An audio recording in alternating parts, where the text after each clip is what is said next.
नमस्कार। चंद्रकला शर्मा, सहायक आचार्य राजनीति विज्ञान।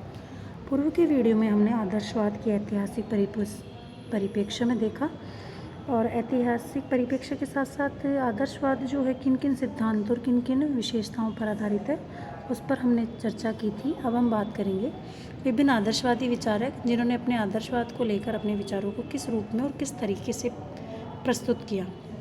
आदर्शवादी चिंतन के इतिहास में हम देखें तो आदर्शवादी विचारधारा के दो वर्ग हैं, जर्मनी और ब्रिटिश। जर्मन जो वर्ग है उसका प्रतिनिधित्व हीगल और जो ब्रिटिश वर्ग है उसका प्रतिनिधित्व टी.एच. ग्रीन के द्वारा किया जाता है और इन दोनों ही विचारधारा के आधार पर हम इसे उग्र तथा उदारवादी आदर्शवाद भी कहते हैं। आदर्शवादी सिद्धांत के मूल तत्वों पर एकमत आदर्शवादी जो है मूल तत्वों पर एकमत होते हुए भी आदर्शवाद के वास्तविक स्वरूप पर एक है। सबसे पहले हम आदर्शवादी विचारक जो है हीगल का अध्ययन करेंगे। हीगल जिसने उग्र आदर्शवाद की नींव रखी। आदर्शवादी सिद्धांत को चरम शिखर पर पहुंचाने और राज्य की सर्वोच्च सत्ता का प्रबलता रूप से प्रतिपादन करने का श्रेय जेम्स फ्रेडरिक हीगल को जाता है। अन्य जर्मन आदर्शवादियों की अपेक्षा राजनीतिक विचारधारा को उसने अधिक प्रभावित किया और आदर्शवाद के आधार पर ही अपने संपूर्ण ग्रंथों का विवेचन किया। हीगल की रचनाएं कुछ प्रमुख है जिसमें लॉजिक,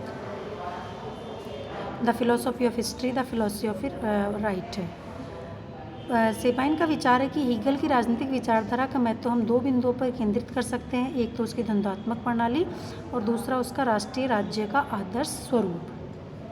अब हम विवेचन करते हैं हीगल की द्वंद्वात्मक प्रणाली का।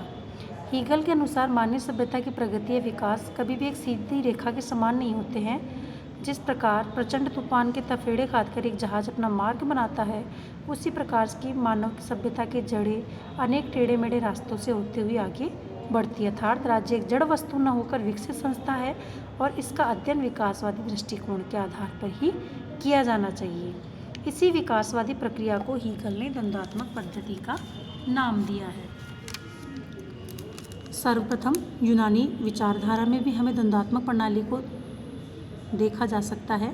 इस प्रणाली के आधार पर ही तर्क और वितर्क और सत्य को प्रमाणित किया जाता है। हीगल की प्रणाली का मौलिक रूप वाद होता है और विकासवाद के अनुसार वह बढ़ती है और इसका विकसित रूप कालांतर में एक बिल्कुल विपरीत हो जाता है और इस विपरीत रूप को वह प्रतिवाद कहता है। जो समय आगे बढ़ता जाता है, विकासवादी सिद्धांत के अनुसार यह मौलिक रूप विकसित रूप से मिलते हैं और दोनों के मेल से एक वस्तु या एक नई रचना होती है जिसे हम समवाद कहते हैं। इसी द्वंद्वात्मक प्रणाली के आधार पर हीगल समाज तथा राज्य के विकास का अध्ययन करता है। वह मानता है कि यूनानी राज्यवाद थे, धर्म राज्य उसके प्रतिवाद और राष्ट्रीय राज्य उसका एक समवाद था। कार्ल मार्क्स ने अपनी इतिहास की आर्थिक व्याख्या हीगल की इसी द्वंद्वात्मक पद्धति के आधार पर की है। हीगल ने फिर राज्य की उत्पत्ति को लेकर भी आदर्शवादी विचारधारा के आधार पर अपने सिद्धांत प्रस्तुत किए। हीगल ने द्वंद्वात्मक पद्धति के आधार पर ही राज्य की उत्पत्ति की प्रक्रिया का विवेचन किया।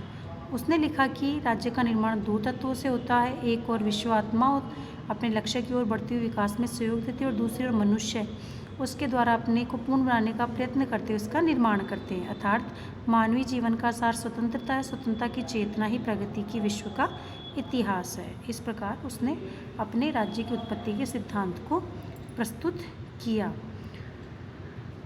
हीगल के अनुसार राज्य एक संपूर्ण इकाई, एक प्राकृतिक सावयव है और व्यक्ति उसके अंग या अवयव मात्र है। जिस प्रकार संपूर्ण शरीर अपने अंगों से बड़ा और अधिक महत्वपूर्ण होता है, वैसे ही अन्य व्यक्तियों से बड़ा और महत्वपूर्ण है। दूसरे शब्दों में यह कह सकते हैं कि व्यक्ति साधन मात्र है। हीगल कहता है कि व्यक्ति का सुख और स्वतंत्रता ही जीवन का वास्तविक उद्देश्य है और राज्य इसी उद्देश्यों को पूरा करने के लिए एक कृत्रिम साधन। हीगल इस बात को निरर्थक मानता है, अर्थात वह व्यक्तिवाद उपयोगितावाद के सिद्धांत का समर्थन नहीं करता। हीगल के शब्द में हम कह सकते हैं कि राज्य निरंकुश, सर्वशक्तिमान और अभ्रांत है। राज्य तो पृथ्वी पर परमेश्वर का अवतार है और वह पृथ्वी पर अस्तित्वमान एक दैवीय विचार है। हीगल ने राज्य और स्वाधीनता के संबंध में भी अपने विचारों को व्यक्त करते हुए लिखा है कि राज्य एक पूर्ण वस्तुतः वास्तविक स्वतंत्रता का प्रतिरूप होता है और राज्य के अतिरिक्त अन्य कोई भी वस्तु स्वतंत्रता को वास्तविक रूप से प्रदान नहीं कर सकती। इसी प्रकार हीगल ने राज्य और नैतिकता, राज्य और समाज और अंतर्राष्ट्रीय क्षेत्र में राज्य की स्थिति किस प्रकार होनी चाहिए, अर्थात वो मानता है कि राज्य मानवीय जीवन की सर्वोच्च संस्था है, वह स्वयं समाज या अन्य कोई संस्था के समक्ष नहीं हो सकती। व्यक्ति एकाकी इकाई नहीं है, बल्कि वह जिस समाज में रहता है उसका वह एक अविभाज्य अंग है। हीगल राज्य स्वयं व्यक्ति की आत्मा का ही व्यापक रूप और व्यक्ति की स्वतंत्रता राज्य की आज्ञा पालन करने में ही निहित है। हीगल ने माना कि राज्य स्वयं एक साध्य है और व्यक्ति राज्य के विकास का एक साधन मात्र है। हीगल ने अंतर्राष्ट्रीय क्षेत्र में राज्य के संबंध में लिखा कि अंतर्राष्ट्रीय क्षेत्र में राज्य अपनी इच्छानुसार कार्य करने के लिए स्वतंत्र है और उस पर अंतर्राष्ट्रीय कानून या अंतर्राष्ट्रीय नैतिकता का कोई भी प्रतिबंध नहीं हो सकता। हीगल के बाद में हम थॉमस हील ग्रीन, जो उदार आदर्शवाद के जनक माने जाते हैं, उन्होंने भी आदर्शवाद के आधार पर अपने सिद्धांतों का प्रतिपादन किया। ग्रीन जो है एक अंग्रेज आदर्शवादी थे और उन्होंने ब्रिटेन के संदर्भ में अपने आदर्शवादी विचारों को रखा। उन्होंने कुछ नई अपनी प्रसिद्ध पुस्तकें बनाई, जिसमें लेक्चर ऑफ इंग्लिश रेवोल्यूशन और lecture of liberal legislation and freedom of contract and the principle of political obligations, ये हीगल थॉमस ग्रीन की कुछ महत्वपूर्ण पुस्तकें थी। और हीगल जो है अपने आदर्शवादी विचारों में कांट और हीगल से भी आगे निकल चुके थे। ग्रीन ने जो है सबसे पहले इस बात पर बल दिया कि राज्य का जो वास्तविक आधार है वह बल नहीं बल्कि इच्छा है। ग्रीन के अनुसार अधिकारों की रक्षा के उद्देश्य से राज्य का प्रादुर्भाव होता है। व्यक्ति अपने अधिकारों की रक्षा के लिए ही राज्य का समर्थन करता है। हीगल ने राज्य के कार्य के संबंध में भी अपना वक्तव्य जारी करते हुए कहा है कि व्यक्ति का पूर्ण विकास करवाना राज्य का प्रमुख कर्तव्य है। राज्य का कर्तव्य कुछ ऐसी परिस्थितियों की व्यवस्था करना है जिसके अंतर्गत नैतिकता का विकास संभव हो सके, और राज्य नैतिक संस्था है और नैतिकता के विकास का कार्य प्रत्यक्ष रूप से वह कर सकता है।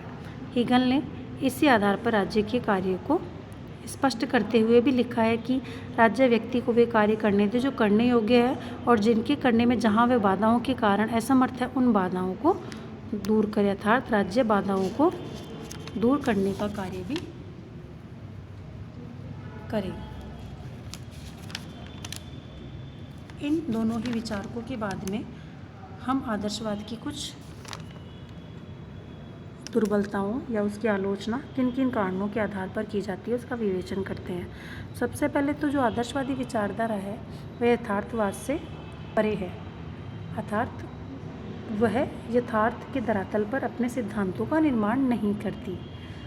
आदर्शवादियों के द्वारा जिस आदर्श राज्य की आज भी कल्पना की गई है उसकी स्थापना केवल स्वर्ग में ही है। आदर्शवादी राज्य व समाज को एक मानकर चलते हैं, जबकि वास्तविक रूप से राज्य समाज में अनेक समुदायों में से एक समुदाय मात्र है, और राज्य को मनुष्य की सामाजिकता का सर्वोत्कृष्ट रूप तो कहा जा सकता है, लेकिन राज्य और समाज एक नहीं है। आदर्शवादी राज्य को साध्य मानते हैं, न कि साधन। इस आधार पर उनकी आलोचना की गई। सभी आदर्शवादी राज्य का एक पृथक अस्तित्व या व्यक्तित्व स्वीकार करते हैं और उसे एक साधन न मानकर साध्य मानते हैं, जिसे आज के युग में हम स्वीकार नहीं कर सकते। सामान्यतः हम देखें तो राज्य व्यक्ति के लिए होता है, व्यक्ति राज्य के लिए नहीं है। अर्थात दूसरे शब्दों में हम कह सकते हैं राज्य और समुदाय अपने आप में साध्य नहीं है।